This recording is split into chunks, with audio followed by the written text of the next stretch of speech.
चलिए दोस्तों, तो अभी तक हम लोगों ने क्वेश्चन सॉल्व किया और हम लोग क्वेश्चन सॉल्व करने के बाद ये पता लग गया है कि कितना इजी फॉर्म में पेपर को पूछा जाता है। अब हम लोग चलते हैं क्रिस्टलोग्राफी के ऊपर। तो देखिए दोस्तों, सबसे पहली बात है कि कोई भी मटेरियल जो होते हैं, मटेरियल्स आर क्लासिफाइड इनटू, कोई मटेरियल जो होगा उसको क्लासिफाई करेंगे हम लोग किस बेसिस पे, या तो वो क्रिस्टलाइन होगा या वो क्या होगा, नॉन क्रिस्टलाइन होगा। क्रिस्टलाइन का मतलब ये होता है कि अगर मैं इस मटेरियल एकदम बेसिक स्ट्रक्चर पे जाऊं, माइक्रो स्ट्रक्चर को देखूं या क्रिस्टल स्ट्रक्चर को देखूं, क्रिस्टल स्ट्रक्चर को कैसे देखेंगे हम लोग, एक्सरे डिफ्रैक्शन पैटर्न से देखते हैं। ठीक है दोस्तों, कैसे देखते हैं हम लोग, एक्सरे डिफ्रैक्शन से देखते हैं। तो अगर मटेरियल जो है वो क्रिस्टलाइन है और एक क्या है, नॉन क्रिस्टलाइन है। क्रिस्टलाइन मटेरियल वो मटेरियल होता है दोस्तों जिसका एक पर्टिकुलर, अगर हम माइक्रो स्ट्रक्चर पे देखें तो सपोज करो कि अगर ये मटेरियल है तो मटेरियल के ऐसे क्या होंगे, अगर ये 3 डायमेंशनल मटेरियल है तो दोस्तों ये ढेर सारे ऐसे ऐसे क्रिस्टल से क्या होता है, एक ही टाइप का क्रिस्टल से और ये बना होता है। जब मैं आपको क्रिस्टल बताऊंगा तो समझाऊंगा अच्छे तरीके से क्रिस्टल क्या होता है। दोस्तों क्रिस्टल कुछ नहीं होता है, जो क्रिस्टल होता है दोस्तों वो एक इस तरीके का एक सिंगल क्रिस्टल जो होता है वो एक यूनिट सेल से बना होता है। All the crystals are made up of, ठीक है, ये अगर कोई क्रिस्टल है तो हर एक क्रिस्टल के अंदर क्या होता है, वो एक रिपीटेड यूनिट से बना होगा। वो क्या होगा, एक रिपीटेड यूनिट से बनना होता है। और इस तरीके के ढेर सारे ये जो आप देख रहे हैं ये क्या है, ये एक रिपीटेड यूनिट्स हैं। तो दोस्तों ये जितने भी एक एक रिपीटेड यूनिट्स हैं ये सारे क्या हैं, एक यूनिट सेल है। और यही क्या है, एक हम लोग का क्रिस्टल है। अब ये क्रिस्टल है तो दोस्तों आप बोलोगे कि सर ये इसकी लेंथ ए हो सकती है, सर ये इसकी लेंथ बी हो सकती है, सर ये इसकी लेंथ सी हो सकती है। तो आप मेरे को बोलोगे कि sir A comma B and C are edge lengths, और आप फिर क्या बोलोगे मेरे से कि सर इसके अलावा इसके क्रिस्टल्स में मेरे को सर कुछ एंगल्स भी दिखाई दे रहे हैं। आप क्या बोलोगे कि सर ये एंगल अल्फा अगर है, ये अगर मान लीजिए कि ये अगर एंगल बीटा है, और आप क्या बोलोगे सर सी और अल्फा के बीच में एक एंगल गामा है, बी और सी के बीच का एंगल बीटा, ए और बी के बीच का एंगल अल्फा, और ए और सी के बीच का एंगल गामा है। तो आप क्या बोलोगे sir alpha beta comma gamma are interaxial angles. आप क्या मेरे से बोलोगे कि सर ये इंटरएक्सियल एंगल्स हैं। तो दोस्तों इन्हीं दोनों पैरामीटर्स के बेसिस पे हम लोग क्या करते हैं, अलग अलग टाइप के क्रिस्टल्स को डिसाइड करते हैं। ये क्या होते हैं, ये होते हैं parameters to decide a crystal. ठीक है दोस्तों, आप लोग मेरे से क्या बोलोगे कि सर किसी भी क्रिस्टल को डिफाइन करने के लिए सर कुछ पैरामीटर्स दिए जाते हैं, sir A B C edge length होते हैं, alpha beta gamma interaxial angle होते हैं, इन्हीं के बेसिस पर सर सारे क्रिस्टल होते हैं। तो बात आती है कि अगर क्रिस्टल होते हैं तो कुछ नॉन क्रिस्टल्स भी होते होंगे। नॉन क्रिस्टलाइन मटेरियल वो मटेरियल होता है कि जिसमें इस टाइप का कोई भी डेफिनेटिव अरेंजमेंट नहीं होता है, यानी कि क्या बोलेंगे कि सर नो रेपिटेटिव अरेंजमेंट,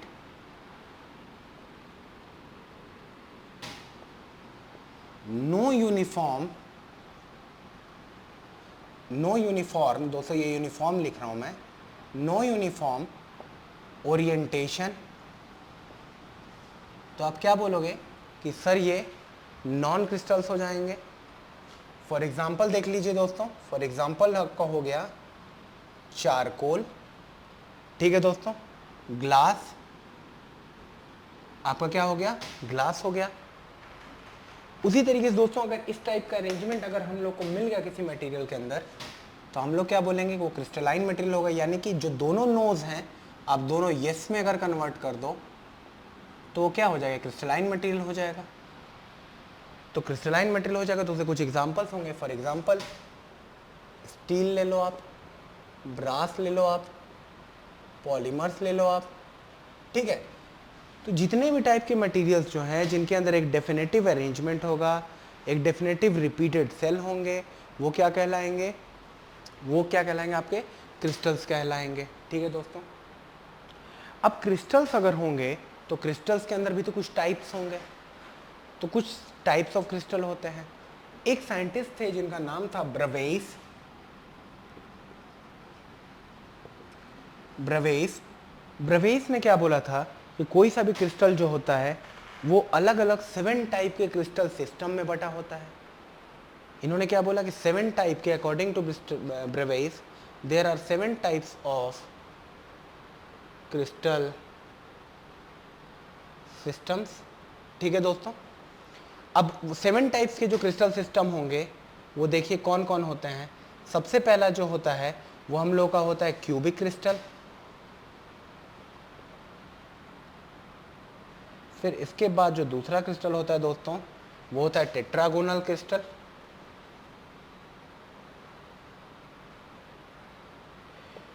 तीसरे टाइप का क्रिस्टल, देखिए क्रिस्टल जो होते हैं वो किस बेसिस पे बनाए गए हैं, आपने बोला और आपने देखा कि सर ये 2 पैरामीटर्स के बेसिस पे क्रिस्टल डिसाइड होते हैं। जो पहला वाला देखिए, अब अगर मैं ए बी और सी की लेंथ को वेरी करता जाऊं और अल्फा बीटा गामा को वेरी करता जाऊं तो दोस्तों मेरे अलग अलग टाइप के क्रिस्टल सिस्टम बनते जाएंगे। कौन कौन से क्रिस्टल सिस्टम बनते जाएंगे? ये अल्फा बीटा गामा कैसे हो रहा है? बाई वेरिंग। हम लोग क्या कर रहे हैं? केवल वेरी कर रहे हैं, क्या? एज लेंथ और एंगल्स, यानी कौन से एंगल्स? इंटरएक्शियल एंगल्स। तो अगर 2 पैरामीटर्स हम लोग चेंज करें तो 7 अलग अलग टाइप्स के हम लोग क्या करते हैं? क्रिस्टल सिस्टम बना लेते हैं, जिनका नाम है cubic crystal, tetragonal crystal, orthorhombic crystal. दोस्तों हम लोगों ने इसको बोला ऑर्थोरोम्बिक क्रिस्टल। इसके बाद जो चौथे टाइप का क्रिस्टल होता है उसको हम लोग क्या बोलते हैं? Hexagonal crystal.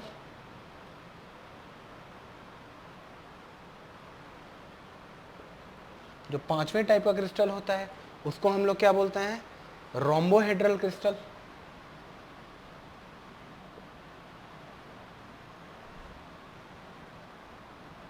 और जो छठे टाइप का क्रिस्टल होता है दोस्तों उसको हम लोग क्या बोलते हैं? Monoclinic crystal. Monoclinic crystal. जो नेक्स्ट टाइप का क्रिस्टल होता है दोस्तों उसको क्या बोलते हैं? ट्राइक्लिनिक।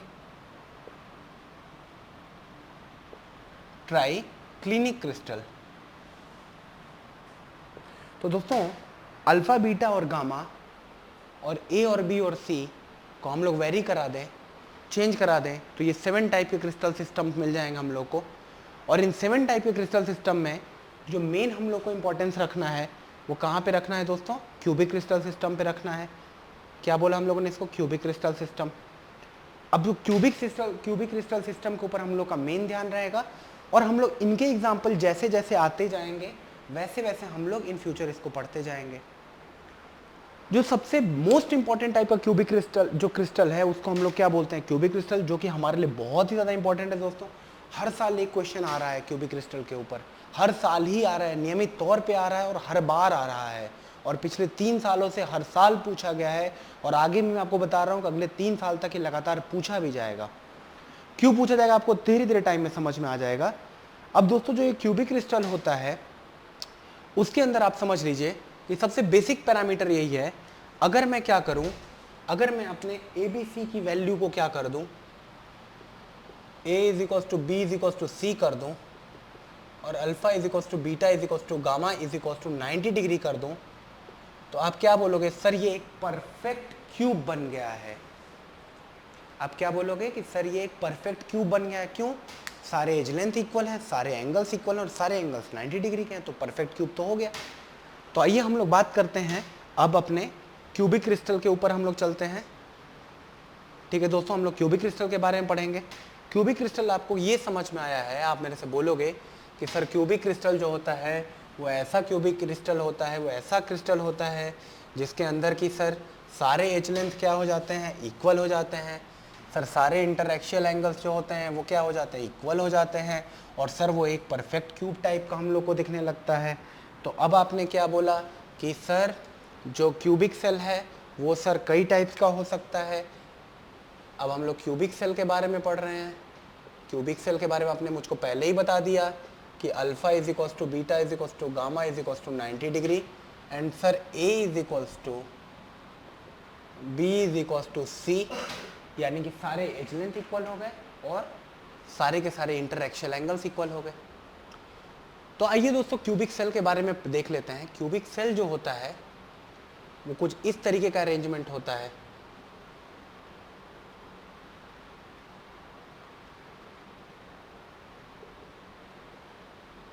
ठीक है दोस्तों, ये वाली लेंथ, ये वाली लेंथ, ये वाली लेंथ इक्वल, ये वाला एंगल, ये वाला एंगल और ये वाला एंगल इक्वल और 90 डिग्री के बराबर होगा।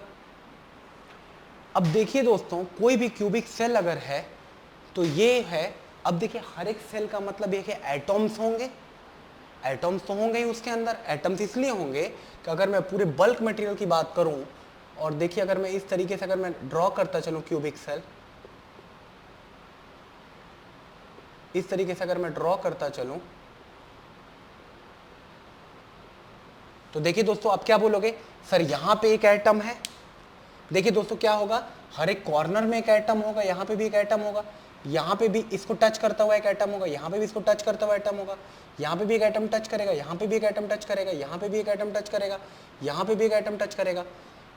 इन ढेर सारे एटम्स को टच करके, ये देखिए कोई फिजिकल लेंथ नहीं है, कोई वैसा नहीं होता कि वहां पे एक लेंथ बनी रहती है।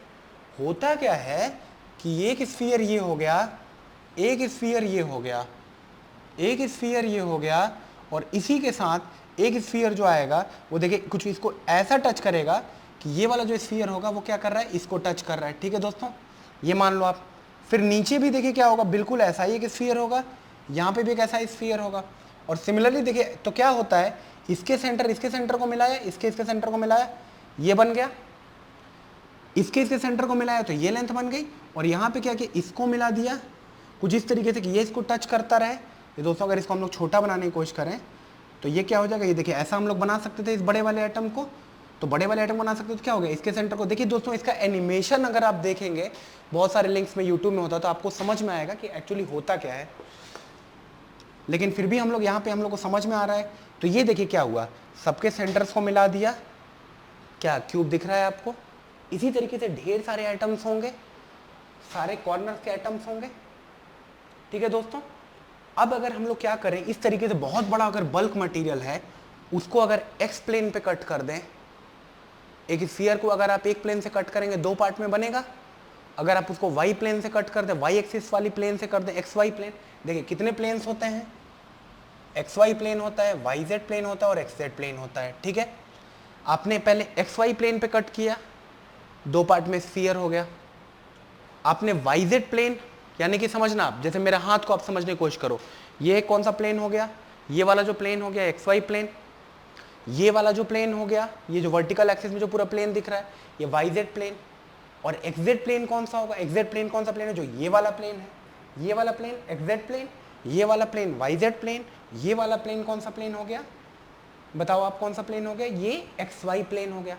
तो एक स्फीयर को पहले आप क्या करो, ये स्फीयर है, इसको आप एक्स वाई प्लेन से कट कर दो। तो आप क्या बोलोगे कि सर एक्स वाई प्लेन से जैसे ही मैंने कट किया, सर जैसे ही मैंने कट किया, आप क्या बोलोगे कि सर इस स्फीयर के 2 पार्ट्स बन गए। ठीक है, अब मैं आपको बोल रहा हूं, अब इस प्लेन को आपको कट करना है कौन से प्लेन से, ये वाला कौन सा प्लेन था, जो भी प्लेन आप मान लो, एक्स जेड प्लेन मान लो। तो आप बोलोगे सर फर्दर इसके 2 पार्ट्स हो गए। और अब मैं आपको बोलता हूं कि एक और प्लेन से कट कर दो इसको, जिसको कि हम लोग क्या बोलते हैं, ये एक्स वाई प्लेन हो गया, एक्स जेड प्लेन हो गया, और अब वाई जेड प्लेन से कट करो। तो आप बोलोगे कि सर 3 प्लेन से मैंने कट किया है एक स्फीयर को, तो कितने पार्ट्स बनेंगे, 8 पार्ट्स बनेंगे। तो वही यहाँ पे हम लोगों ने किया कि एक प्लेन से पहले इसको कट किया, ये देखिए मैंने एक प्लेन से पहले इसको कट किया, फिर मैंने एक और प्लेन से कट किया, फिर मैंने एक और प्लेन से कट किया। तो दोस्तों आप क्या बोलोगे कि सर इस पूरे क्यूब के अंदर कितना पार्ट केवल बचा रह गया, बताओ। 1/8 पार्ट रह गया यहाँ पे, 1/8 यहाँ पे रहेगा, 1/8 यहाँ पे रहेगा, 1/8 ये वाला रहेगा। सिमिलरली नीचे भी 1/8, ऊपर भी 1/8 और इधर भी 1/8।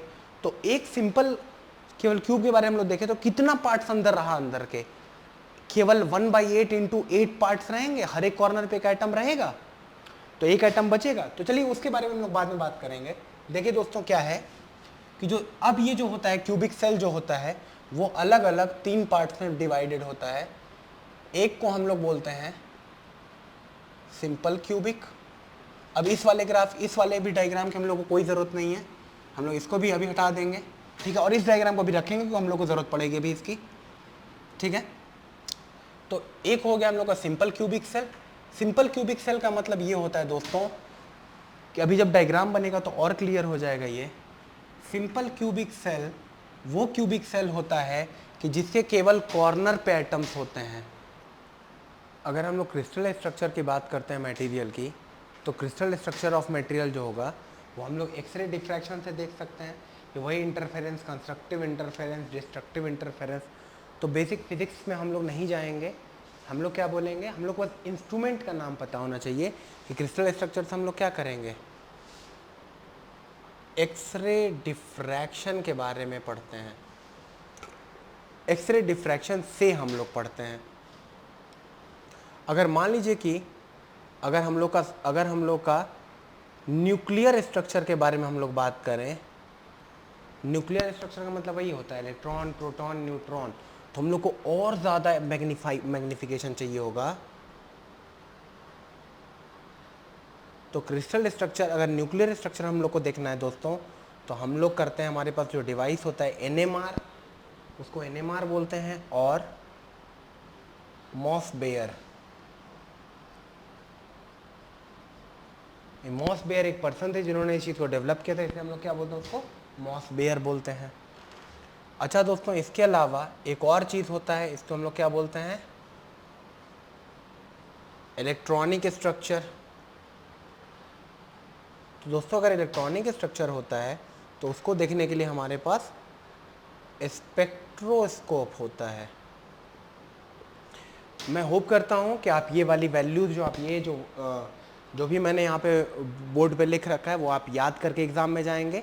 दोस्तों बहुत छोटी चीज़ है, लेकिन हम लोग को कुछ चीज़ों के बारे में अच्छे से पता होना चाहिए। Optical microscope, scanning electron microscope, X ray diffraction, NMR, spectroscope और ऑप्टिकल लेंसेज। तो मैं होप करता हूँ आपको ये वैल्यूज याद रहेंगे एग्जाम के लिए।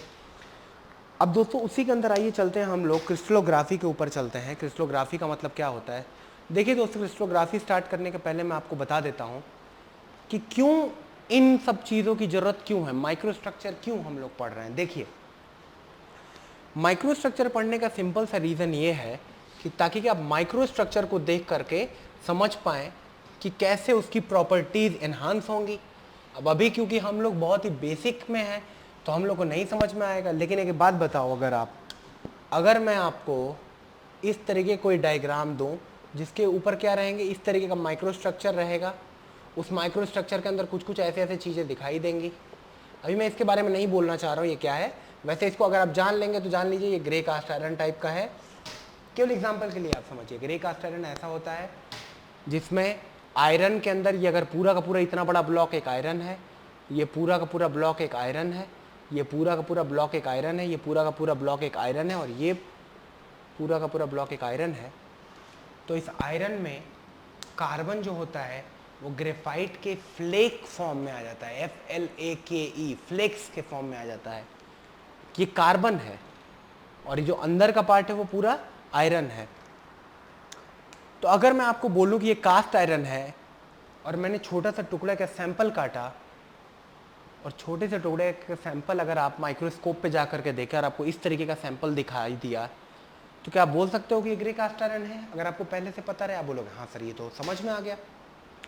अब देखिए दोस्तों, उसी तरीके से मैं आपको दो अलग अलग क्या करते हैं इसके अंदर, छोटे से सैंपल को यहीं से मान लीजिए छोटा सैंपल कट करते हैं, उसको वॉश करते हैं और माइक्रोस्कोप से देखते हैं। देखिए दोस्तों, दो अलग अलग सैंपल्स के बारे में देखते हैं। एक सैंपल जो था उसके फ्रैक्चर सरफेस पे कुछ अच्छा देखिए दोस्तों, एक और चीज़, ये जो पार्ट्स आपको दिख रही है, जो बाउंड्री दिख रही है, इस बाउंड्री को हम लोग बोलते हैं ग्रेन बाउंड्री।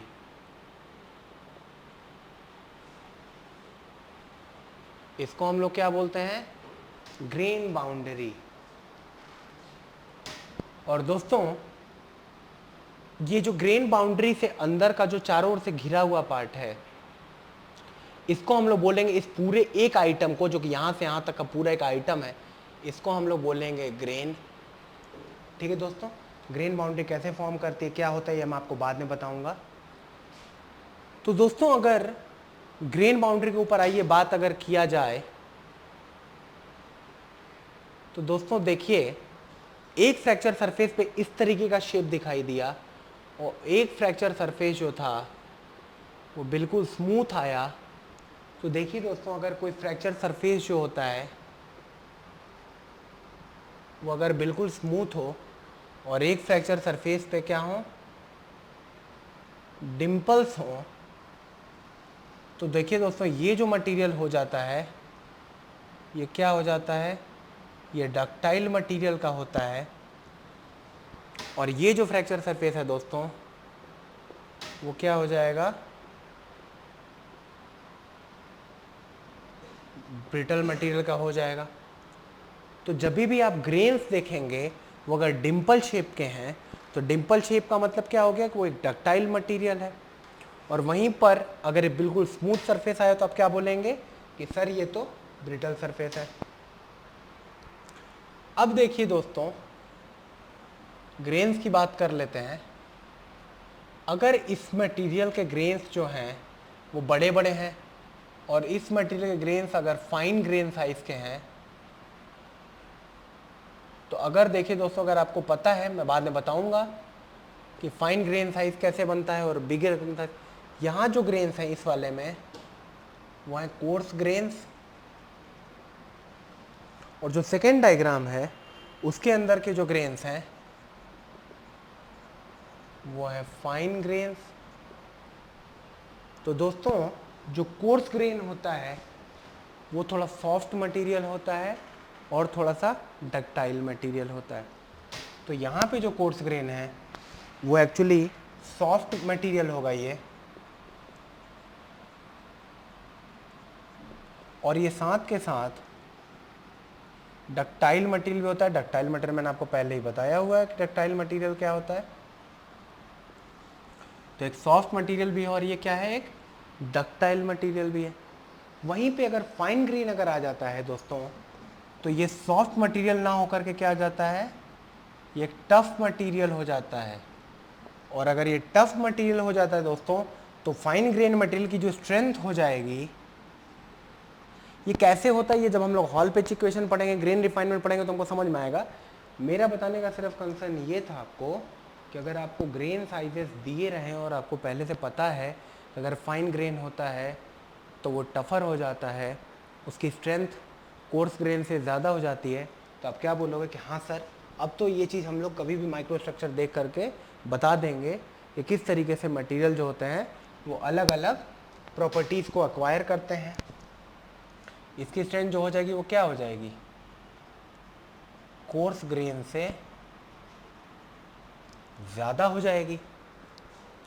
ठीक है दोस्तों, अब आइए जो अगली चीज़ हम लोग देखने वाले हैं इसी के अंदर, वो मैं आपको बताता हूँ एक फिनोमेना के बारे में जिसको हम लोग क्या बोलते हैं, फटीग बोलते हैं। दोस्तों याद करो, बचपन में आपके पास अगर कोई कॉपर का पतला सा वायर होता था, अगर सपोज करो आप कॉपर का पतला सा वायर है और अगर आपको उसको ब्रेक करना होता था तो आप कितना भी खींच लीजिए आप ब्रेक नहीं कर पाएंगे, आप कितना भी कंप्रेस कर लीजिए आप उसको ब्रेक नहीं कर पाएंगे।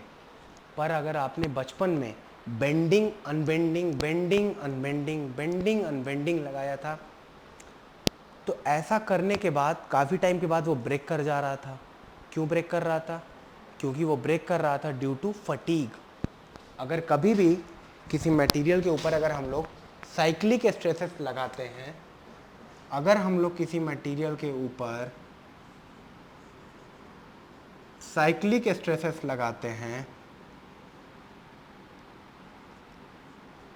तो दोस्तों साइक्लिक स्ट्रेसेस का मतलब हो गया वही जो बेंडिंग और अनबेंडिंग मैंने आपको बताया। तो एक टाइम के बाद उस मटेरियल का जो फेलियर होता है वो फटीग फेलियर हो जाता है। और फटीग फेलियर देखिए ये होता है कि हर एक मटेरियल के अंदर, हर एक मटेरियल, दुनिया का कोई भी मटेरियल आप ले लो, इसकी बात कर लो, हर एक मटेरियल के सरफेस पे कुछ क्रैक्स होते हैं, डिसकंटिन्यूटी होती है। अब अगर मटेरियल के फ्रैक्चर सरफेस पे डिसकंटिन्यूटी है, लीजिए मैं इसका एक छोटा सा सरफेस बना दे रहा हूँ। ये अगर मान लीजिए हम लोग का अगर एक क्रैक प्रेजेंट है इस मटेरियल के सरफेस पे, सेम आपके कॉपर वायर के ऊपर भी होगा ही होगा, छोटा सा कुछ तो डिसकंटिन्यूटी होगा ही होगा उस मटेरियल के अंदर। अब अगर उस मटेरियल के अंदर डिसकंटिन्यूटी प्रेजेंट होगा और अब अगर आप बेंडिंग और अनबेंडिंग बेंडिंग अनबेंडिंग बेंडिंग अनबेंडिंग अगर आप लगाएंगे तो क्या इस मटेरियल में क्रैक्स अगर प्रोड्यूस है तब तो जल्दी टूट जाएगा, अगर नहीं है तो क्रैक प्रोड्यूस हो जाएगा। अगर क्रैक प्रोड्यूस हो जाएगा तो फेलियर जो है वो इस टाइप से जो होगा, क्रैक जो होगा वो प्रोपगेट करता है। पहले क्रैक क्या करता है, प्रोपगेट करता है। जो इस टाइप का क्रैक प्रोपगेशन है इसको हम लोग क्या बोलते हैं, रिवर मार्क्स और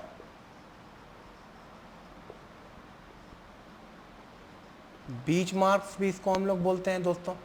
कौन सा मार्क है, रिवर मार्क है या क्या है, बीच मार्क है। और एक टाइम के बाद क्या होता है ये मटेरियल कि एक ही बार में सडन फेलियर कर जाता है। एक ही बार में ये मटेरियल क्या कर जाएगा,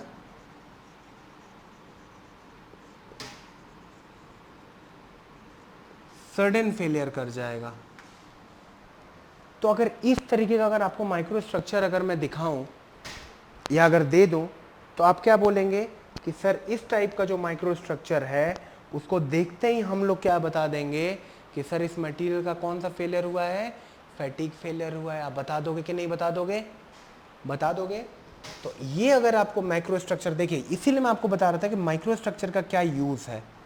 अब माइक्रो स्ट्रक्चर का बेसिक यूज़ आपको समझ में आ गया होगा कि ये जो मटेरियल है वो मटेरियल के अंदर क्या है, इस मटेरियल के अंदर आपका फैटिग फेलियर हुआ है। अभी तक आप बहुत सारे फेलियर सुन चुके हैं, तो मैं भी आपको फेलियर्स के बारे में बताऊंगा। वो सब मिससेलेनियस मटेरियल का पार्ट है। मिससेलेनियस का देखिए कवरेज बहुत बड़ा होता है, लेकिन मिससेलेनियस के जो कॉन्सेप्ट्स होते हैं वो कहाँ से जुड़े रहेंगे। मिससेलेनियस के जो सारे कॉन्सेप्ट्स होते हैं वो आपके जुड़े रहते हैं इन्हीं सारे मटेरियल प्रॉपर्टीज से। तो दोस्तों क्रिस्टलोग्राफी जो होती है, अभी तक आपको ये समझ में आ गया कि अगर मेरे को माइक्रो स्ट्रक्चर अगर अलग अलग टाइप का दिया हुआ हो तो मैं माइक्रो स्ट्रक्चर को देख करके, कभी भी माइक्रो स्ट्रक्चर को देख करके मैं ये बता सकता हूँ कि मेरा मटेरियल जो है किस तरीके से या तो फेल किया होगा, क्या क्या उसकी प्रॉपर्टी होगी, माइक्रो स्ट्रक्चर से पता लग जाएगा। सर साथ के साथ ही अगर इस मटेरियल के अंदर कुछ अलॉइंग भी हुई हो तो सर मैं ये भी बता सकता हूँ कि अब ये कौन सा स्टील है। सर अगर ये स्टील है तो कौन सा स्टील है, सर इसमें निकल जुड़ा हुआ है तो कौन सा स्टील होगा, सर इसमें क्रोमियम होगा तो क्या होगा। तो कहने का मतलब ये है कि ये जो माइक्रो स्ट्रक्चर की स्टडी है ये हम लोग को क्या बताती है, अबाउट द मटेरियल भी बता देगी, साथ के साथ हम लोग को प्रॉपर्टी भी बता देगी, हम लोग को अलॉइंग के बारे में भी बता देगी। ठीक है दोस्तों, प्रॉपर्टीज का मतलब क्या हो गया, chemical property, mechanical property, physical property, electric property, अलग अलग प्रॉपर्टीज के बारे में आपको पता लग जाएगा। तो ये तो समझ में आ गया हम लोग को कि अगर क्रिस्टल स्ट्रक्चर्स हम लोग के मटेरियल के अगर वेरी करें तो हम लोग क्या करेंगे, हम लोग अलग अलग टाइप की प्रॉपर्टीज का अंदाजा लगा लेंगे कि हमारा मटेरियल जो है उसकी क्या प्रॉपर्टी होगी। कोर्स ग्रेन रहेगा तो डक्टाइल और सॉफ्ट मटेरियल बनेगा, अगर फाइन ग्रेन बनेगा तो टफ मटेरियल बन जाएगा, अगर मटेरियल के ऊपर रिवर मार्क्स होंगे तो मटेरियल का क्या हो जाएगा, फटीग फेलियर हो जाएगा। ठीक है दोस्तों, अब एक चीज़ मैं आपको बताता हूँ कि किसी भी मटेरियल के फटीग फेलियर को बचाने के लिए आप क्या करेंगे, आप चाहेंगे ना उसे क्रैक्स रिमूव हो जाएं। तो कभी भी फटीग फेलियर का मतलब ये होगा, अगर ये सरफेस है मान लो आपका, ठीक है दोस्तों, अगर ये आपका सरफेस है और सरफेस के ऊपर मान लो कि ये छोटा सा एक क्रैक था, फिर यहाँ पे भी एक क्रैक प्रेजेंट है, यहाँ कहीं भी क्रैक प्रेजेंट है, कुछ एक मान लो डिसकंटिन्यूटी ऊपर की ओर आ गई है, कुछ एक डिसकंटिन्यूटी नीचे की ओर आई है, तो आप ये चाहेंगे कि इस मटेरियल के अंदर आप क्या करें, इसके फटीग स्ट्रेस को घटा दें। देखिए दोस्तों, जब फटीग फेलियर होता है ना किसी भी मटेरियल का, तो हो सकता है कि वो मटेरियल जो हो वो नॉर्मली खींच करके, अगर वो खींच करके 500 मेगापास्कल पे फेल होता, लेकिन जब फटीग फेलियर होगा तो वो मटेरियल क्या करेगा, जब फटीग फेलियर होगा तो मटेरियल कैसे फेल कर जाएगा, अपने यील्ड स्ट्रेंथ से काफ़ी कम स्ट्रेस पर ही फेल। देखिए दोस्तों, सिंपल क्यूबिक सेल कौन सा सेल होता है, जिससे केवल कॉर्नर पे एटम्स होते हैं। तो देखिए दोस्तों, जो क्यूबिक सेल होता है उसको हम लोग किस तरीके से डिफाइन करते हैं कि कभी भी क्यूबिक सेल के अंदर 3 टाइप के एटम्स होते हैं। ये तो आपने लिख ही दिया, ये तो सिंपल क्यूबिक सेल हो गया। अब किसी भी क्यूबिक सेल के अंदर क्या होता है, it is defined by 3 types of atoms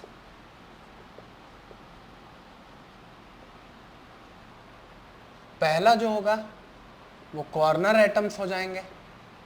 corner atoms का मतलब क्या हो गया, जो कि केवल कॉर्नर पे प्रेजेंट है, जैसे कि ये वाला एटम केवल कॉर्नर पे प्रेजेंट है, ये वाला एटम केवल कॉर्नर पे प्रेजेंट है, ये वाला एटम केवल कॉर्नर पे है, ये वाला एटम केवल कॉर्नर पे, तो कॉर्नर एटम हो जाएंगे। सेकेंड पार्ट जो आएगा उसको हम लोग क्या बोलेंगे, फेस एटॉम्स, उसको हम लोग क्या बोलेंगे, NF बोलेंगे, ठीक है, इसको NC बोलेंगे। यानी कि अभी देखिए, अगर ये आपका एक फेस है, अगर आपका यहाँ पे इस तरीके से आप देखिए, ये डायग्राम आप समझिए, ठीक है दोस्तों, कॉर्नर पे एक एटम, एक कॉर्नर पे एटम, एक कॉर्नर पे एटम और एक कॉर्नर पे एटम।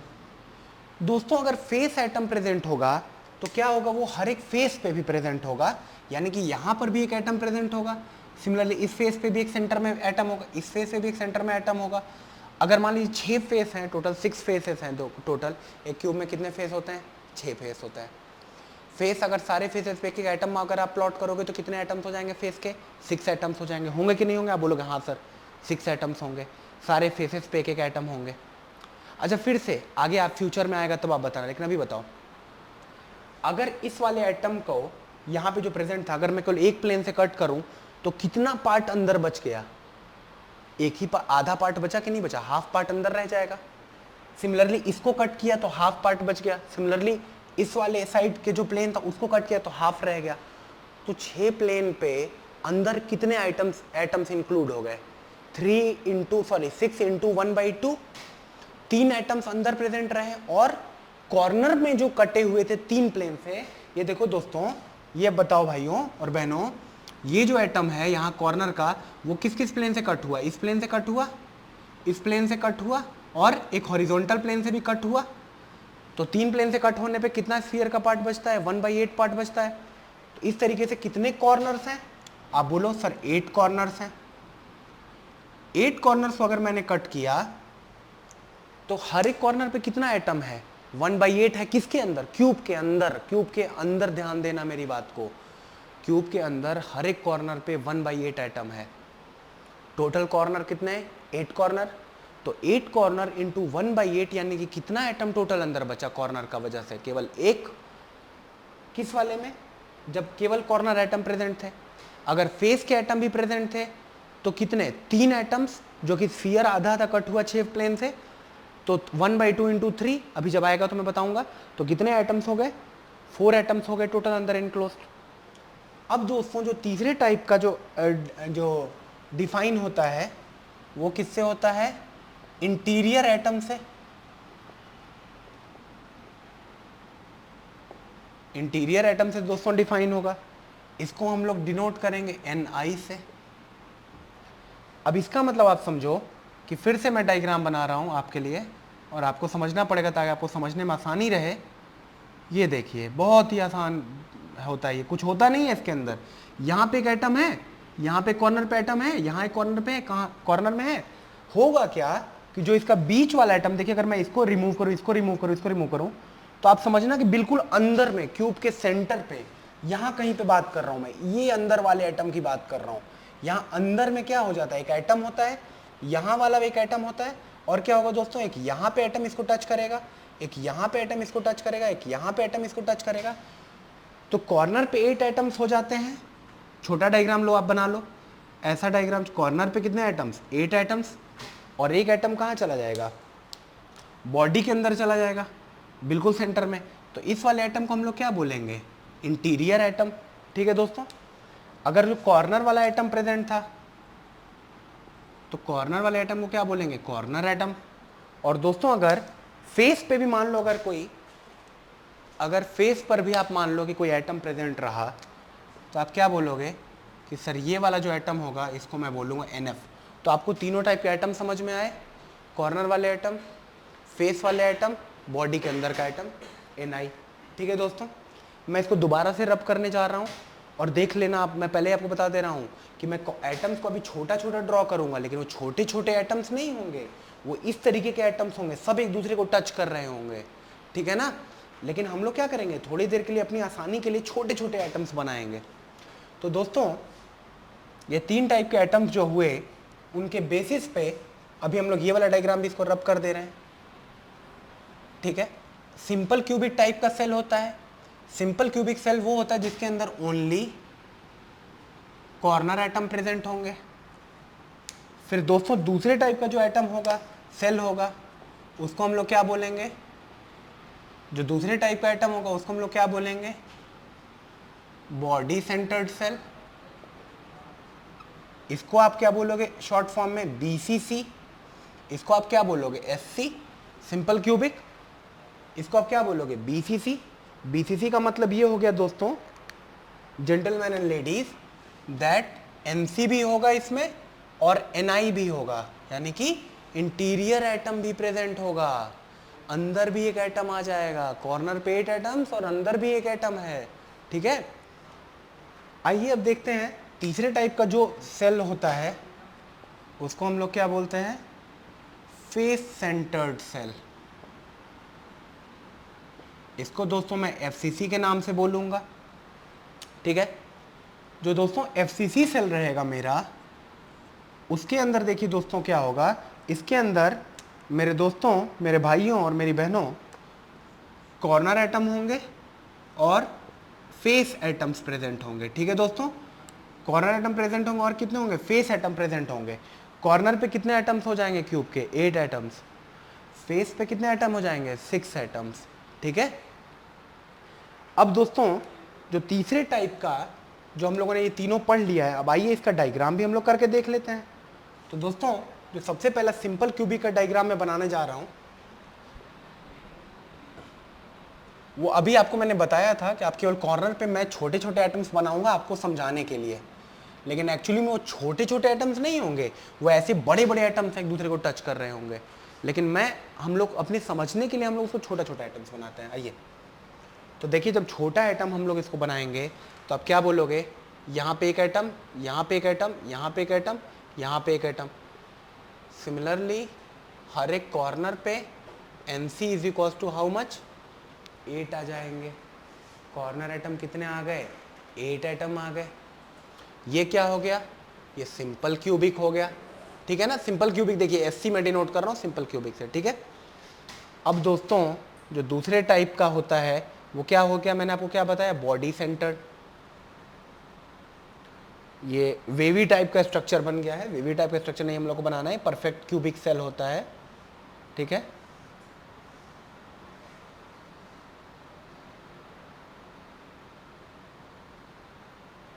दोस्तों इसके कॉर्नर पर तो एटम होते ही हैं,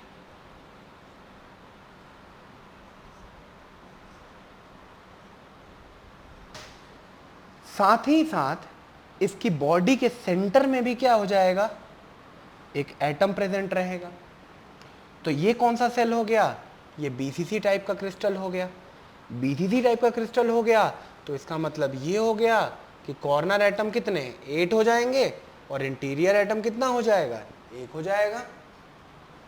अब तीसरे टाइप का सेल भी देख लो, अगर आपने इतना देख लिया तो तीसरे टाइप का जो सेल होगा दोस्तों, वो कौन सा सेल होगा, फेस सेंटर्ड सेल होगा, जो कि यहाँ पे हम लोग बनाए भी थे। देखिए फिर से हम लोग ड्रॉ कर रहे हैं। फेस सेंटर्ड सेल जो होगा वो कुछ इस टाइप का होगा दोस्तों। इसके कॉर्नर में तो क्या होंगे, 8 एटम्स प्रेजेंट होंगे ही, इसके कॉर्नर में तो 8 एटम प्रेजेंट ही रहेंगे दोस्तों। इसके फेसेस के ऊपर भी, इस फेस पे एक एटम, इस फेस पे एक एटम, इस फेस पे एक एटम, ये पीछे वाले सरफेस पे एक एटम, ये बाहर वाले सरफेस पे एक एटम, और ये पीछे वाले सरफेस पे फिर से कितने एटम, 6 एटम। क्या आपको 6 एटम दिख रहे हैं यहाँ पे, 1 2 3 4 5 6।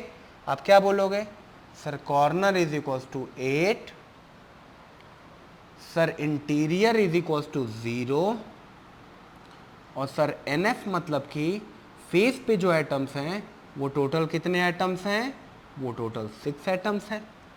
तो आपने क्या किया, इन तीनों सेल्स के बारे में देख लिया क्या होते हैं, ठीक है। जैसे जैसे चीज़ें आएंगी वैसे वैसे पढ़ेंगे। कोऑर्डिनेशन नंबर आएगा, कोऑर्डिनेशन नंबर पढ़ेंगे, एग्जाम्पल आएगा, एग्जाम्पल पढ़ेंगे। अभी जो पढ़ रहे हैं वो बहुत इंपॉर्टेंट पार्ट पढ़ रहे हैं। एवरेज नंबर ऑफ एटम पढ़ेंगे, इफेक्टिव नंबर ऑफ एटम्स पढ़ेंगे, एटॉमिक पैकिंग फैक्टर पढ़ेंगे और A/R रेशियो डिफाइन करेंगे। तो दोस्तों क्यूबिक सेल के अंदर देखिए, मैं आपको पहले ही बता दे रहा हूं कि अब हम लोग क्या करने जा रहे हैं। अगर A B C इक्वल है तो हम लोग सबको क्या डिनोट करेंगे, सारे एजेस को हम लोग क्या डिनोट करेंगे, यहीं पे लिख दे रहा हूं मैं आपको A सारे लेंथ को A से ही डिनोट करना है। कोई जरूरत नहीं ABC लिखने की, क्योंकि सारे के सारे क्या है, एक दूसरे के साथ में इक्वल है। ठीक है, तो ये तो हो गया हम लोग का क्यूबिक सेल। अब क्यूबिक सेल अगर हम लोगों ने पढ़ लिया है तो देख लेते हैं कि एवरेज नंबर ऑफ एटम्स क्या होते हैं। तो दोस्तों एवरेज नंबर ऑफ एटम्स की जो डेफिनेशन होती है या इफेक्टिव नंबर ऑफ एटम्स की जो डेफिनेशन होती है, तो दोस्तों हम लोगों ने सिंपल सेल के बारे में पढ़ लिया, क्यूबिक सेल के बारे में तीनों पढ़ा, उसको हम लोग अभी और डिटेल में कवर करेंगे क्योंकि हमारा पूरा कोर्स का करिकुलम जो है उस पर डिपेंड करता है, क्यूबिक सेल के ऊपर ही आएगा सारा जो भी रहेगा। लेकिन अगर मान लीजिए कि अगर आपसे अलग अलग टाइप्स के सेल का रिलेशन अगर पूछ लिया तो मैं ये चाहता हूँ कि आप ये वैल्यूज़ भी याद करके जाएं पेपर में, और उसको याद करने का फंडा है, मैं आपको याद करवा दूंगा, वो आप टेंशन ना लो। देखिए सबसे पहला आप क्या बोलोगे कि सर सबसे पहला टाइप का सेल क्या होता है, आप बोलोगे सर क्यूबिक सेल होता है। तो भाइयों और बहनों क्यूबिक सेल का जो रिलेशन होता है वो कुछ ऐसा होता है कि सारे लेंथ क्या होते हैं, बराबर हो जाते हैं, हम लोगों ने देखा भी था। इसके बाद देखिए दोस्तों टेट्रागोनल सेल जो होता है, अगर हम लोग टेट्रागोनल की बात करें, सेल आप समझ गए होंगे, इसमें क्या होता है कि दो साइड्स इक्वल हो जाते हैं, और बिल्कुल सेम ऐसा ही होगा यहाँ पर भी, क्या होगा, दो साइड्स इक्वल हो जाएंगे। ठीक है दोस्तों, तो अगर दो साइड्स इक्वल हो जाएंगे, ठीक है दोस्तों, और क्या हो जाएगा, दो साइड्स कहाँ पे इक्वल हो जाएंगे, इसके अंदर भी इक्वल हो जाएंगे। तो हम लोग क्या याद रखेंगे, चलिए जब आएगा मैं आपको याद करने का तरीका सिखा दूंगा। Chief cubic, tetragonal, orthorhombic, hexagonal, hexagonal, rhombohedral. ठीक है दोस्तों, इसके बाद मोनोक्लिनिक और ट्राइक्लिनिक। दोस्तों देखिए सबसे पहले सबसे आसान क्यूबिक सेल, याद वैसे भी हो जाएगा, बहुत बार पढ़ना है। उसके बाद सबसे आसान ट्राइक्लिनिक, इसके अंदर क्या होता है, सारे एज इक्वल होते हैं। इसके अंदर क्या होता है, कोई भी एज लेंथ इक्वल नहीं होता है। तो ये हो गया ट्राइक्लिनिक, ये हो गया क्यूबिक सेल। अब मोनोक्लिनिक और ट्राइक्लिनिक एज लेंथ के मामले में क्या रहेंगे, भाई भाई रहेंगे। तो भाई भाई रहेंगे का मतलब क्या रहेगा कि ये बिल्कुल सेम रिलेशन को फॉलो करेंगे, यानी कि कोई भी साइड इक्वल नहीं है और यहाँ पे सारे साइड इक्वल हैं। तो देखिए तीन तो आपको आराम से याद हो गए, जो टॉप है क्यूबिक सेल उसके सारे लेंथ इक्वल हैं, जो बॉटम टू है उनके कोई भी एज लेंथ इक्वल नहीं है। ठीक है दोस्तों, अच्छा दोस्तों क्यूबिक सेल और रोम्बोहेड्रल सेल अगर आप देखोगे तो एज रिलेशन में क्या हो जाता है, cubic cell is equal to rhombohedral cell, अगर मैं इस तरीके से लिख दूं, ठीक है दोस्तों, और they are not equals to monoclinic और ट्राइक्लिनिक। तो बताओ आपको चार रिलेशन तो ऐसे ही याद हो गए, चार रिलेशन तो आपको ऐसे ही याद हो गए कि कौन कौन से, C is equals to R, M is equals to T, ठीक है, और ये दोनों टोटली अपोजिट हैं। आपने क्या देखा, रोम्बोहेड्रल के अंदर सारे इक्वल और क्यूबिक सेल के अंदर सारे इक्वल, तो C is equals to R हो गया। Does not equals to M is equals to T का मतलब देखो आप, ये याद रहेगा आपको एज लेंथ के अंदर, ठीक है रिलेशन। अब आइए बात कर लेते हैं ऑर्थोरोम्बिक के ऊपर। तो देखिए यहाँ पे ऑर्थोरोम्बिक का भी क्या है, कोई भी इक्वल नहीं है, तो MTO हो गया। बताओ आप, तो तीन तो आपको ऐसे एज रिलेशन याद हो गए, इधर दो याद हो गए। अब एक काम कर लो आप क्या करो, टेट्रागोनल में देखो आप A is equals to B does not equals to C, और हेक्सागोनल में आप देखो A is equals to B does not equals to C। तो आप क्या बोलोगे यहाँ से, दैट मीन्स टेट्रागोनल, अब मैं इसको TR से लिख दे रहा हूँ, tetragonal is equals to, tetragonal is equals to hexagonal, तो TR is equals to H हो गया। ठीक है दोस्तों, जितने दोनों क्लिनिक हैं वो दोनों क्या हैं, MTO के बराबर हैं, MOT के बराबर हैं। ठीक है दोस्तों, याद रहेगा, ये सात रिलेशन आपको याद रहेंगे इस तरीके से आसानी से। क्या हो जाएगा, अब ये आपको दो तीन बार पढ़ के याद हो जाएगा कि इसके अंदर A is equals to B not equals to C होता था, इसके अंदर कोई भी इक्वल नहीं होता था, और इसके अंदर क्या होता था, सारे इक्वल हो गए। हो गया, बहुत ही बेसिक। एज लेंथ आपका खत्म, याद हो गया आपको। अब आइए हम लोग चलते हैं एंगल रिलेशन के ऊपर। तो पहले तो वो सारे एंगल आप एक साथ याद रख लो, ठीक है ना। एज लेंथ को अलग से याद रखो, और इसको क्या बोलते हैं आप एज रिलेशन अलग से याद रखो, एंगल रिलेशन अलग याद रखो। क्यों बोल रहा हूँ मैं ऐसा, क्योंकि एग्जामिनेशन में गलत होने का चांस ज़्यादा है। आल्दो पूछे जाने की प्रोबेबिलिटी काफ़ी कम है इस टॉपिक पे, इस पर्टिकुलर, केवल इसकी बात कर रहा हूँ मैं, ये टाइप्स ऑफ सेल। फिर भी आप याद रख के जाओ। देखो एंगल तो इतना आसान है याद करना कि मैं आपको बता नहीं सकता हूँ। क्या हो गया, ये CTO तो सीधे बराबर हो गए, CTO सीधे बराबर हो गए, और यहाँ पे इनके बिल्कुल ही इक्वल हो गया, अनइक्वल हो गया। तो एंगल के रिलेशन में क्या हुआ, C = T = O, ठीक है ना। चीफ ट्रांसपोर्ट ऑफिसर, आप इसको क्या बोलोगे, चीफ ट्रांसपोर्ट ऑफिसर, ठीक है दोस्तों। चीफ ट्रांसपोर्ट ऑफिसर जो था वो क्या हुआ, कभी भी क्लिनिक नहीं गया, try clinic. Chief transport officer कभी भी क्लिनिक नहीं गया, नेवर वेंट टू क्लिनिक। तो चीफ ट्रांसपोर्ट ऑफिसर कभी नहीं क्लिनिक गया। ये एंगल का रिलेशन 4 का तो आपने वैसे ही निकाल लिया। अब बचे हैं आपके पास 3, ठीक है ना दोस्तों। तो देखिए दो एंगल वाले जो रिलेशन है वो आप यहां पे देख लो, ये अल्फा बीटा 90 डिग्री और अल्फा गामा 90 डिग्री, ठीक है। ये दोनों क्या है, बिल्कुल ऑलमोस्ट सिमिलर है। तो इन दोनों को आप याद रख लो, हेक्सागोनल, और दूसरा वाला क्या है, मोनोक्लिनिक। तो आप इसको HM से याद रखो, एक ब्रांड होता है कपड़े का, ठीक है। H&M एक कंपनी होती है, तो आप H&M से याद रखो कि H&M क्या होते हैं, एंगल लगभग सेम होते हैं। वो आपको एंगल का रिलेशन याद रहेगा कि कौन से, एक में अल्फा = बीटा होता है, एक में अल्फा = गामा होता है। इसके बाद 5 हो गए। अब कौन से बचे, अब बचा है रोम्बोहेड्रल, ठीक है दोस्तों। तो अब आ जाओ आप रोम्बोहेड्रल के ऊपर देखो। रोम्बोहेड्रल में क्या है, सारे एंगल्स इक्वल हैं, ठीक है दोस्तों। और क्या बचा है, मोनोक्लिनिक हो गया है, ट्राई क्लिनिक हो गया है, टेट्रागोनल हो गया है, ऑर्थोरोम्बिक हो गया है। तो क्या क्या बचा, एक तो रोम्बोहेड्रल बचा, ठीक है। कितने हो गए दोस्तों, 4 और 2 6 तो हो ही गए। CTO हो गया, TC हो गया, H&M हो गया। अब केवल बचा आपका रोम्बोहेड्रल। रोम्बोहेड्रल को आप यहीं से रिलेट कर दो, ठीक है ना। चीफ ट्रांसपोर्ट ऑफिसर का जो भाई है वो क्या है, रात को क्लिनिक नहीं गया, ठीक है। चीफ ट्रांसपोर्ट ऑफिसर का जो भाई है वो क्या हुआ, वो रात को क्लिनिक नहीं गया। हो गया आपका, सारे के सारे एग्जांपल्स याद हो गए, ठीक है ना। ये रिलेशन अगर आप इस तरीके से याद रखेंगे तो आपको ये सारी वैल्यूज याद रहेंगी। अब आइए दोबारा स्विच करते हैं अपने इंपॉर्टेंट पैरामीटर्स के ऊपर। आई होप कि आपको ये रिलेशंस याद हो गए होंगे या याद हो जाएंगे। अगर आप इन रिलेशंस को याद रख लेंगे तो आपके लिए काफ़ी ज़्यादा इजी रहेगा अगर कोई क्वेश्चन प्रोड्यूस होता है तो। और आप, मैं बोलूँगा कि आप यही रिलेशन याद रखें जिस तरीके से हम लोगों ने रिलेशन लिखा है। अब आइए हम लोग करते हैं फिर से क्यूबिक सेल के ऊपर करते हैं और इफेक्टिव नंबर ऑफ सेल्स के बारे में बात करते हैं, ठीक है दोस्तों। तो मैंने आपको बताया था क्यूबिक सेल जो होता है वो 3 टाइप का होता है। कौन कौन सा, सिंपल क्यूबिक सेल होता है, बॉडी सेंटर्ड क्यूबिक सेल होता है और फेस सेंटर्ड क्यूबिक सेल होता है, ठीक है दोस्तों। तो जो ये 3 टाइप के क्यूबिक सेल होते हैं, जो उनका डिवीजन होता है, उसके बारे में हम लोग को पढ़ना है। और वो सबसे पहला आप देखो, हम लोग को क्या टॉपिक अब पढ़ना है,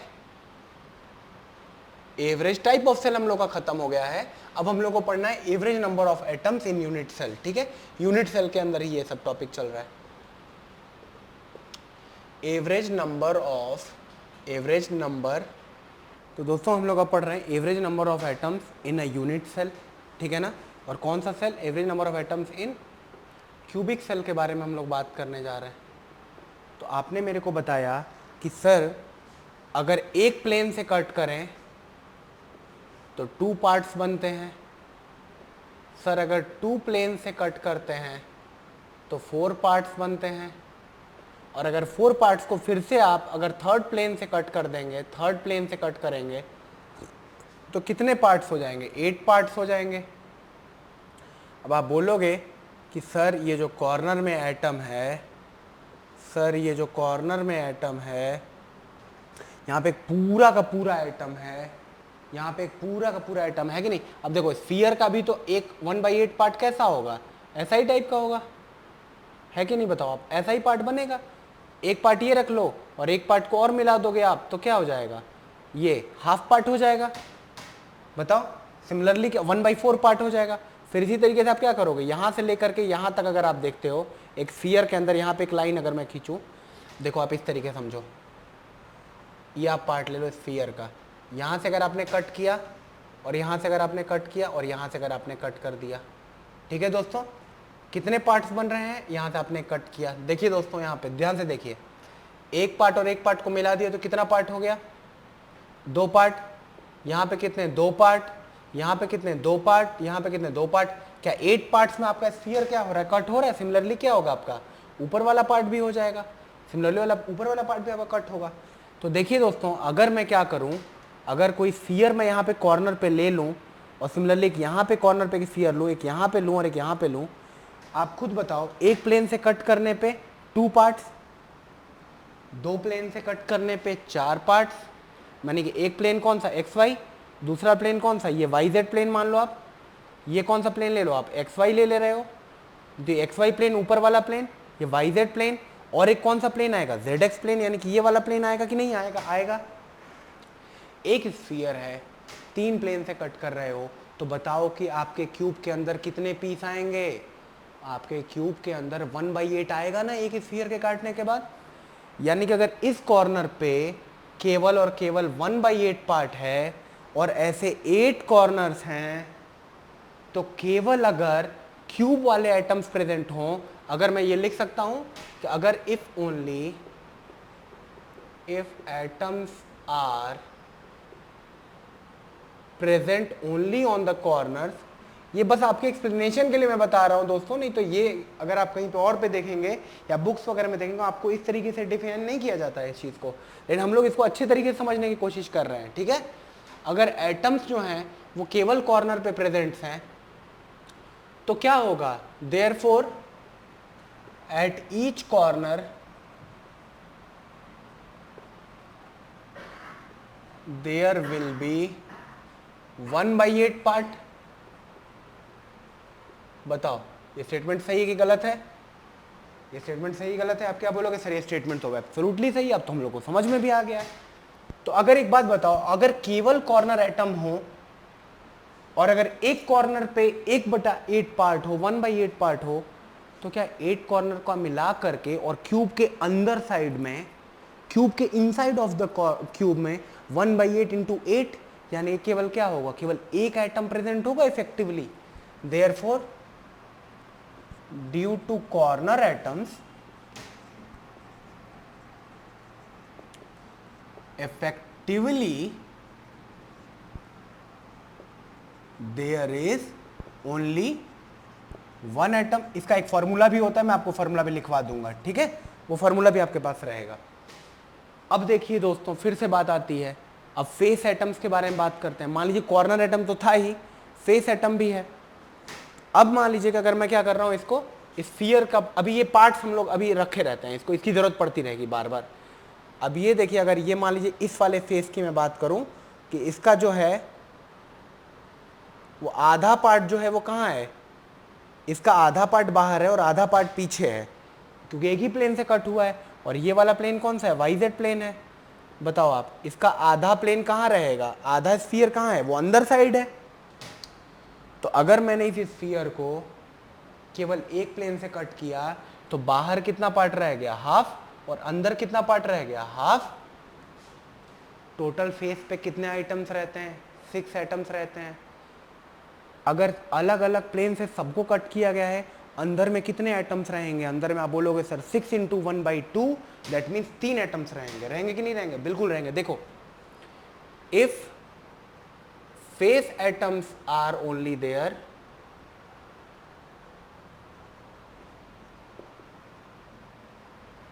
देन फिर से वही बात है, दोबारा इसको नहीं लिख रहे हैं, at each corner there will be 1/2, corner नहीं आएगा, कॉर्नर नहीं आएगा, sorry, for each face, for each face there will B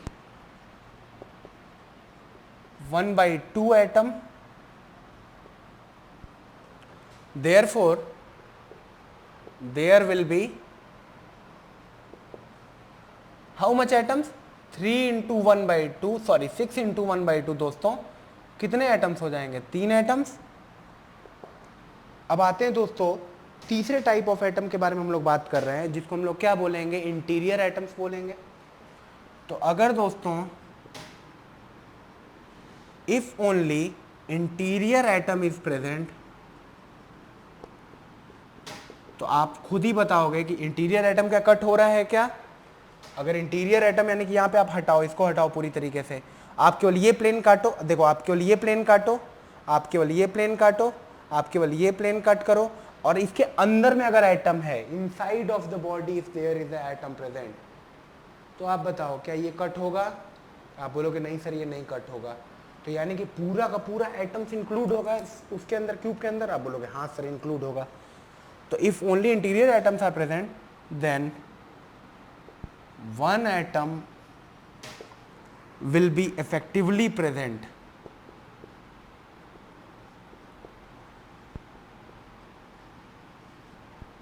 will be effectively what present। चलो आपने ये बोल दिया, ठीक है, थैंक यू सो मच। अब एक बात बताओ कि अगर हम लोग क्या करेंगे, इस चीज को फॉर्मूले के वे में लिखना चाहते हैं, तो देखिए फॉर्मूला में अगर ये चीज़ हो गया तो मैं अब इसको रब कर दे रहा हूँ। आई होप कि आपको समझ में आ गया होगा। आप इस चीज़ को भी समझ भी लेंगे कि अगर सिंपल क्यूबिक सेल रहेगा, अगर सिंपल क्यूबिक सेल रहेगा, सिंपल क्यूबिक जिसमें कि क्या होते हैं, केवल कॉर्नर एटम्स प्रेजेंट रहेंगे, NF की वैल्यू 0, N इंटीरियर की value 0, corner atoms is equal to 8, face atom 0, interior atom 0, face center 8 atoms, interior atoms कुछ नहीं है 0, फेस पे एटम हो गए 6। ठीक है दोस्तों, और हम लोग BCC क्रिस्टल की बात कर रहे हैं, तो BCC पे आप मुझको बताओगे कि सर कॉर्नर पे 8 है, फेस पे 0 है, इंटीरियर में 1 है, बताओ यहाँ तक ठीक है। एवरेज एटम के ऊपर आते हैं। अब आप क्या बोलोगे? सर सिंपल क्यूबिक में क्योंकि कॉर्नर पे केवल 8 एटम है, 3 प्लेन से आपने सारे एटम्स को कट किया है, हर एक कॉर्नर पे केवल 1/8 एटम है, 8 टोटल नंबर ऑफ कॉर्नर्स हैं, तो केवल एक एटम एवरेज आएगा कि नहीं आएगा? क्यूब के अंदर सबको मिला दे तो केवल एक एटम बनेगा। तो आप बोलोगे कि sir effective number of atoms जो है वो सिंपल क्यूबिक में एवरेज नंबर ऑफ एटम इसको बोलते हैं। NAV का मतलब एवरेज नंबर ऑफ एटम या फिर इफेक्टिव नंबर ऑफ एटम, इसको हम लोग इफेक्टिव भी बोलते हैं, इफेक्टिव नंबर ऑफ एटम। तो क्या एक एटम आया? आप बोलो हाँ सर एक एटम आया। अब फेस सेंटर के बारे में बात करते हैं। देखो फेस सेंटर का केवल 8, तो 8 की वजह से 1 तो आ ही गया, इस 8 की वजह से 1 एटम तो आ गया। अब अगर 1 एटम आ गया तो और 6 एटम की वजह से आप बताओ, 6 एटम की वजह से कितने आ गए? फेस वाले एटम्स हैं, तो हर एक फेस वाला आधा आधा अंदर आ रहा था, हाफ हाफ पार्ट इनसाइड है, तो 3 टोटल, अरे सॉरी 6 अलग अलग हाफ पार्ट्स का मतलब कितने? कंप्लीट 3 पार्ट्स हुए। तो एक कॉर्नर वाला पूरा सब जोड़ के और 3 यानी कि कितना हो गया? 4 एटम्स एवरेज आ गए। फेस सेंटर में average number of atoms are 4। अब आइए बॉडी सेंटर के बारे में बात कर लेते हैं। तो आपने बोला कि सर 8 कॉर्नर्स है, तो फिर से सर 1 तो हो ही जाएगा, और एक इनसाइड वाला एटम है, तो कितने एटम्स? 2 एटम्स हो जाएंगे। आप बोलोगे हाँ सर बिल्कुल सही है। तो ये आपके तीनों टाइप के सेल के एवरेज नंबर ऑफ एटम्स हो गए। ठीक है दोस्तों, अब इसका एक फॉर्मूला भी होता है। अब फॉर्मूला अगर आपको याद रखना है तो फॉर्मूला भी आप लिख लो, बहुत सारी किताबें आपको मिलेगा, फिर आप बोलोगे कि सर ने बताया नहीं, तो देख लो आप NC/8, मतलब कि इसीलिए क्योंकि कॉर्नर वाला 8 पार्ट में कट हो रहा है। समझिए आप, ये फॉर्मूला कोई अलग सी चीज नहीं है। फेस एटम्स कितने हाफ पार्ट में डिवाइड हो रहे थे, इसीलिए 1/2 प्लस इंटीरियर एटम नहीं डिवाइड हो रहा था, तो ये क्या है, हमने बेसिकली केवल पार्ट्स को लिख दिया है। क्या लिख दिया हम लोगों ने? केवल पार्ट्स को लिखा है। ये हो गया आपका एवरेज नंबर ऑफ एटम का फॉर्मूला। पुट करके देखो, हर तरीके से आपको क्या करेगा, ये सेटिस्फाई करेगा। कॉर्नर पे कितने एटम? 8, 8/8 कितना? 1। सिंपल क्यूबिक के लिए कितना हो गया ये? 1। फेस 0 0। FCC के लिए बताओ, कॉर्नर पे 8, 8/8 कितना? 1। फेस पे 6, 6/2 कितना? 3, 4। BCC के लिए बताओ, बोलोगे कॉर्नर पे 8, 8/8 1, फेस पे कितना? 0, तो 0 प्लस इंटीरियर में कितना? 1, क्या हो गया? 2। बताओ, हो गया फॉर्मूला। अब एक हेक्सागोनल क्रिस्टल पैक एटम भी होता है, वो भी आप देख लो, वो कुछ इस तरीके से होता है एटम।